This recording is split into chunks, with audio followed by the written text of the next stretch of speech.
Hey guys, Coach Keith Keppner here. I help people get from basically any level they are at to the next level. And that includes complete beginners, someone who never boxed before. And I've gotten people to quite a few different levels. All right, guys, I want to help you do the same. Now, here's a training habit that you repeat on a daily basis that is destroying your boxing success. I see this all the time in the gym. I see it in shadow boxing. I see it in bag work. I see it in mitt work. Sometimes I see it in sparring too. I see it in fights. And man, now why do you need to listen to me?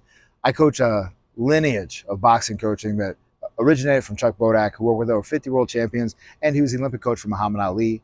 He coached my father first as a fighter, but then my father mentored under him as a boxing coach, going in training camps with him with the likes of Oscar De La Hoya and many others.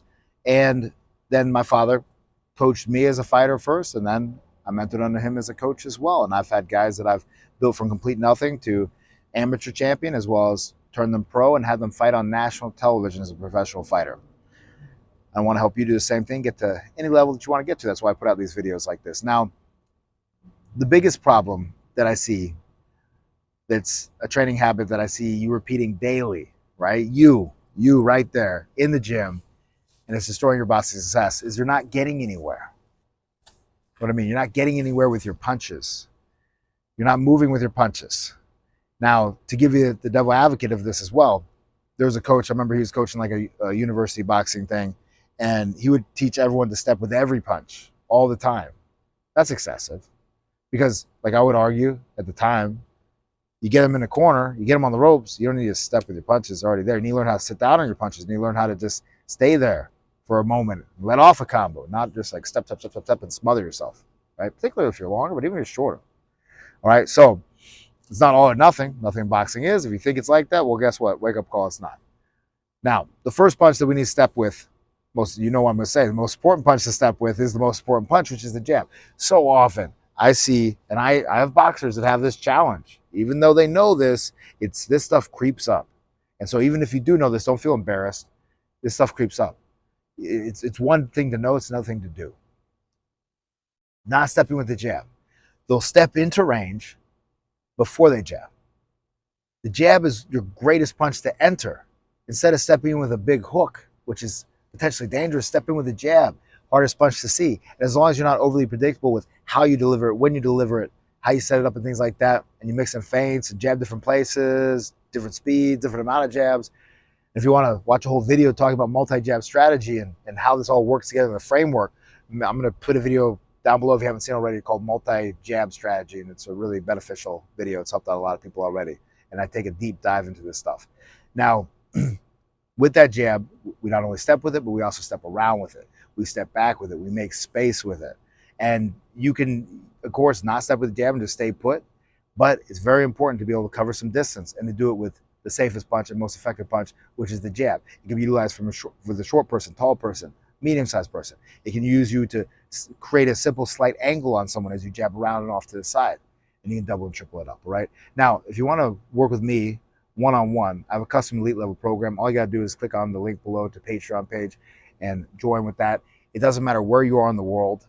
What I will do for you is write you out an exact program that matches up exactly with your style, your dimensions, and whether you're orthodox, southpaw, what your goals are with boxing, and where you're exactly at right now.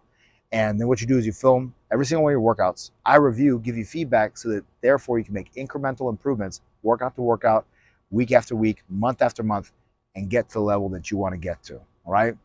So if you want to work with me, click on that link and let's start working together. All right, now, number two, the next thing is to know how to step with punches. So when we're throwing punches, the jab, but the punch that I was really successful with stepping with was the left hook. Now, of course, people say you get creamed by a right hand if you step with the left hook. Yeah, guess what? If you do that all the time. But if you step with the jab a lot and you haven't worried about a hard jab that you actually step with, bring your body with, because if you step with the jab and you bring your body with it, bring your back foot with it, you got some power with it, then they're going to be worried about that. They're going to be focused on that. Their head's going to pop up a little bit, or they're going to put their hand in front. You're going to reach around with that left hook. All right? And then also keep your chin down. Keep your seatbelt on. That's my analogy, is that if your chin is down, that's like a seatbelt, right? Just drive your car, wear your seatbelt. Whether you're driving it recklessly or properly, wear a seatbelt. Your likelihood of survival is a lot better. And same thing with boxing. Your likelihood of survival is a lot better where your chin is down. Now, stepping with even the right hand, if we're fighting an opposite stance fighter, stepping with that too. bringing our head offline and overcoming a little bit of distance, so it's almost like a jab slip in a sense, so we can get that shot right up the midline as they shoot their jab. Very important as well. All right, and then also to be able to spin with our punches, right? You spin with the left hook, the lead hook. You maybe step over to the side a little bit with the right hand, whether it's like a right hook or rear hook or whatever, and step a little bit to create an angle with the punch to set up the next punch. So instead of just creating an angle, try to create an angle with a punch. That reminds me of like an adage that my father was really big on and Chuck Bodak was really big on, even though like it's not like a hard and fast rule, but it's a good way to look at things. And that's to try to move your head while throwing a punch, like to make your head movement be combined with a punch, right?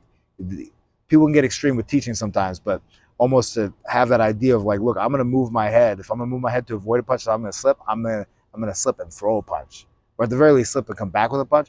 But same thing with the movement. I'm going to throw the punch, and I'm going to use that punch to move me a little bit to get me an angle. So I'm not just going to cut an angle without a punch. I'm going to cut an angle with a punch, because guess what? That's a score. That's a control, right? And maybe that's something that actually creates more destruction on them and allows you to create that angle better, control their body, and create more openings for you, all right?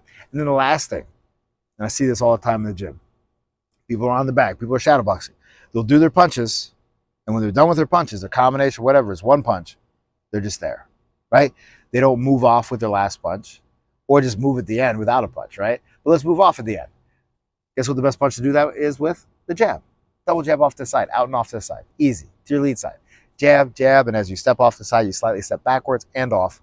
Now you're not only making them turning their aiming device, but then you're also getting further away. So they have to go to you and turn as they do that.